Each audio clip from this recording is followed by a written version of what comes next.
Hello everyone. So today is 13th of March and we are back with daily cybersecurity news. So we got 5 news today to cover.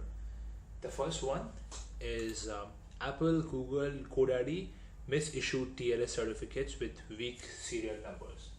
So major certificate authorities, Apple, Google, GoDaddy have misissued over 1.2 million TLS certificates that featured an insufficient long serial number of only 63 bits instead of the industry minimum of 64 bits.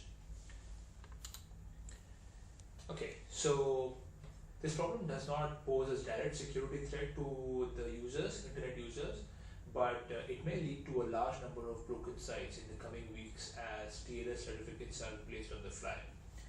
So the error at the heart of the issue came to light on February 24th last month during a public discussion about accepting a controversial organization named Dark Matter into Firefox list of approved certificate authorities, CAs. So organizations allowed to issue TLS certificates to be used to secure HTTPS communications, as we know.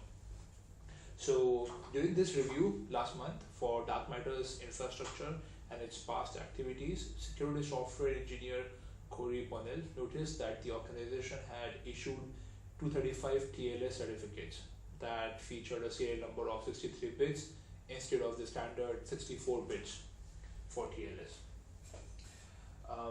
So then from Dark Matter side, the senior vice president Scott Rea traced the issue to EJBCA, as we are showing on the screen, which is a software platform that many CAs are using to automate the process of generating new TLS certificates based on a set of prerequisites.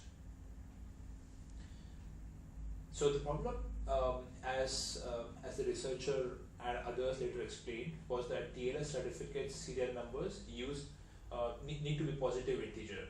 So to deal with this issue, EJBCA would sacrifice one of the serial numbers bits which would always be 0, and to make sure the serial number would be a positive integer, and hence the standards compliant.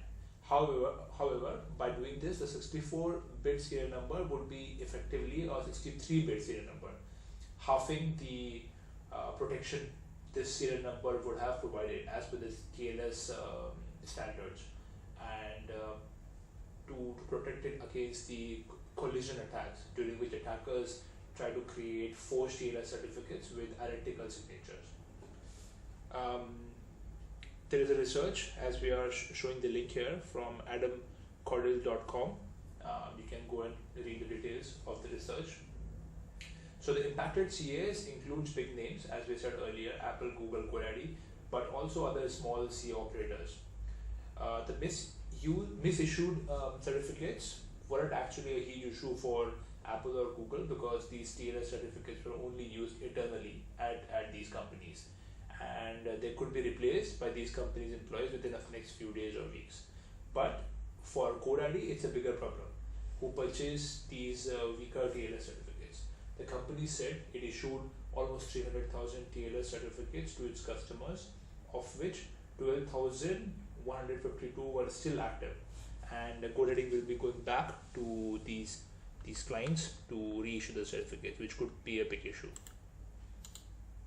Going to the next news, which is from Microsoft. Windows 10 graphics. Intel warns patch 19 severe driver flaws now.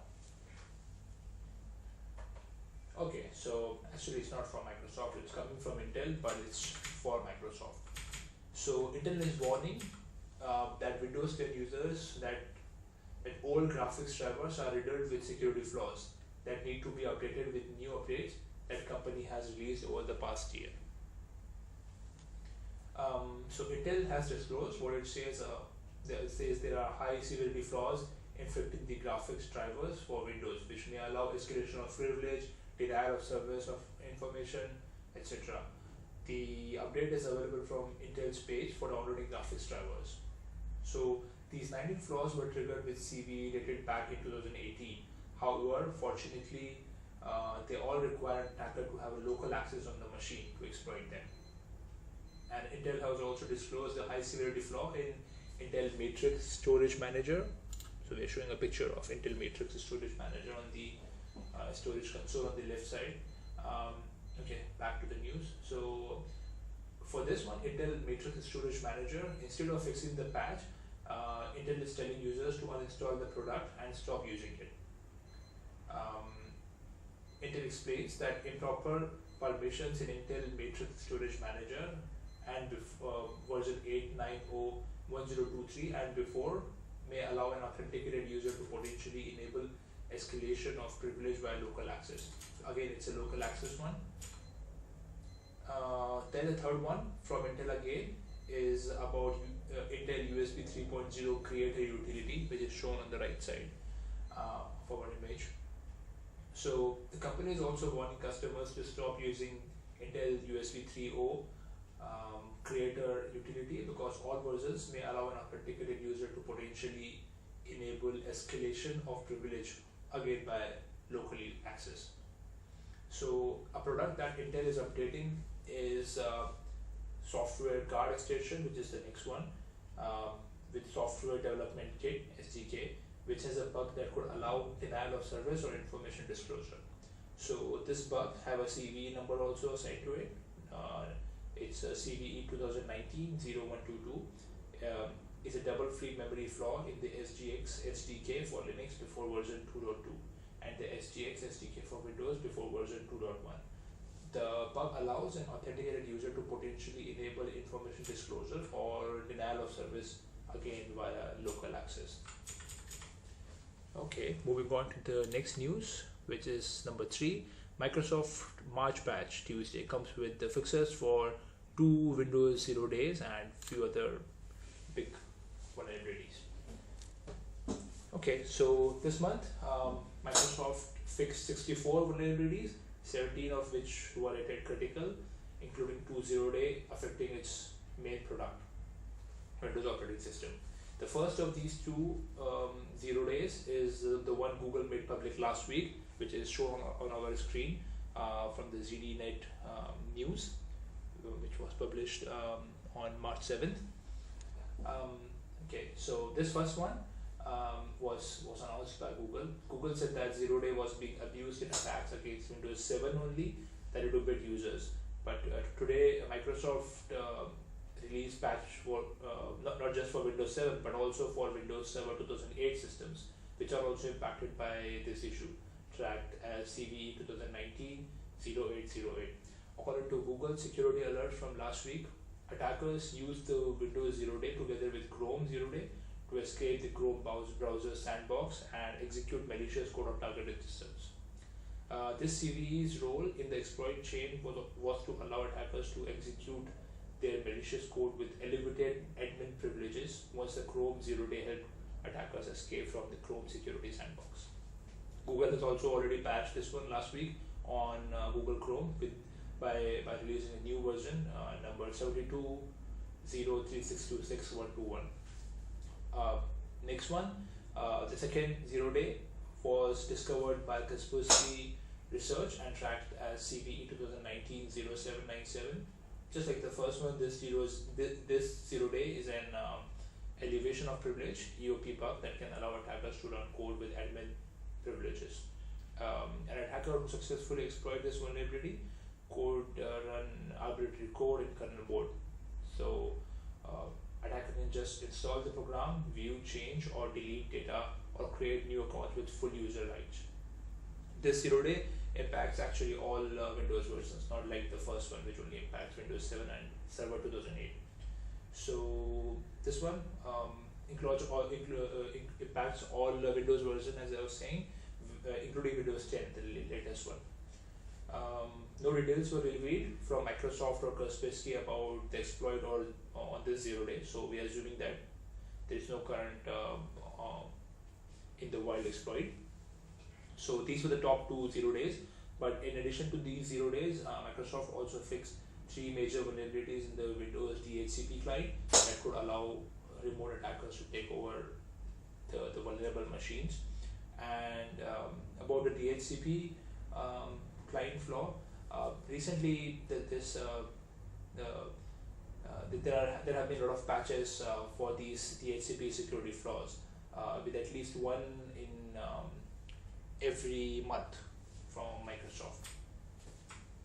Okay, so that's the Microsoft Tuesday patch. Next one, number 4, is from Mozilla. Mozilla launches Firefox Send, a free encrypted file sharing service. That's the tool. If you just go to send.firefox.com, you can use this one from Mozilla. So the news: Mozilla launched today Firefox Send, a free encrypted file sharing service accessible in all browsers at send.firefox.com.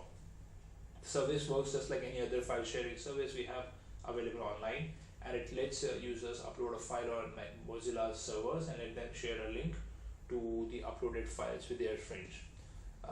As per Mozilla, all files will be encrypted, and the users can set files to expire after a certain period of time, which is a good one if you want to just share it temporarily with someone, which doesn't exist right now in the Google Drive as I've checked. Actually, people can also select it can expire after how many number of downloads. That's again another one for security reasons, because if you are sharing with your friend, you just want one friend to download it and then it should expire.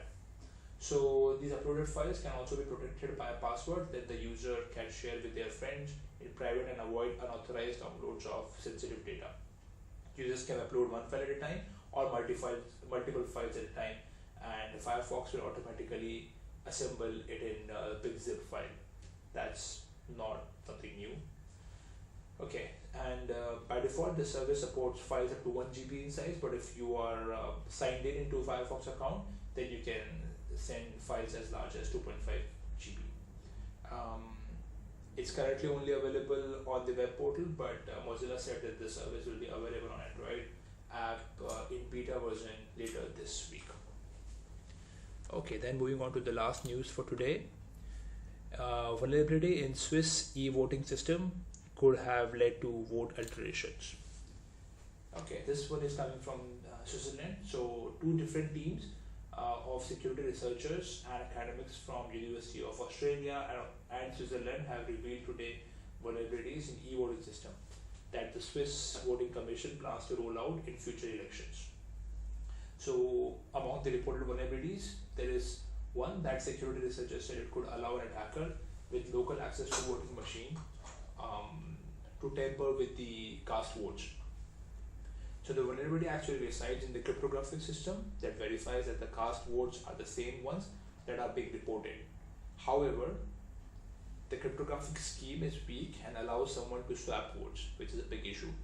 So the Swiss Post, the Swiss organization in charge of the Swiss e-voting system, and Cytl, SCYTL, which is a Spanish company which developed this system, have both issued statements thanking the researchers and announcing fixes. Last month, Swiss Post, who owns the Swiss organization, opened a e-voting solution to public penetration testers and made the e-voting system's source code available to participants and promised cash reward of as maximum as $50,000. Although these researchers are not part of that penetration testing event. They somehow got the code